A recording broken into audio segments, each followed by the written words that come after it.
Abisala Haramamu.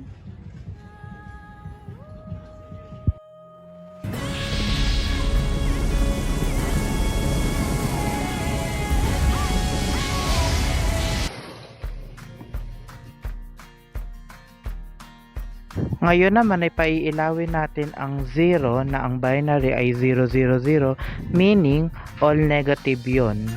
So makikita natin na mapapailaw ang number 0. Ngayon naman ay papailawin natin ang number 2 na may binary na 0010.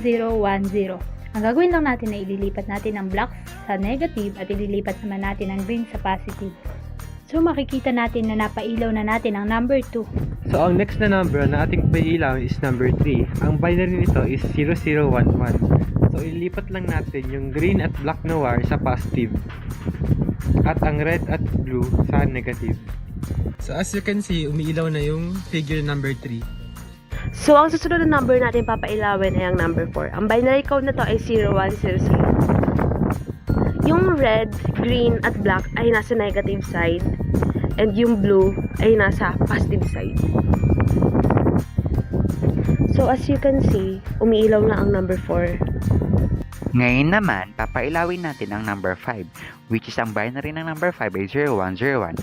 Ilalagay natin ang red wire and green wire sa negative at ang blue wire at ang black wire sa positive. You can see na, umilaw na yung number 5.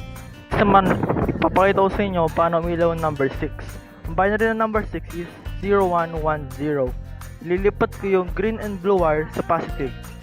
So you can see, nakita natin ang umilaw na number 6.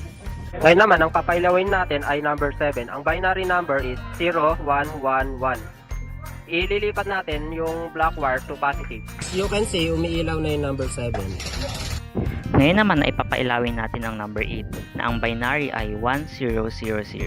Ilalagay natin ang wire na red sa positive and the other wires are in the negative. As you can see, makikita natin na nakailaw na ang number 8. At ang last number ay ang number 9. Ang binary nito ay 1001. Ang kulay black and red na wire ay mapupunta sa positive at ang green and blue naman na wire ay mananatili sa negative. As you can see, nakailaw na ang number 9.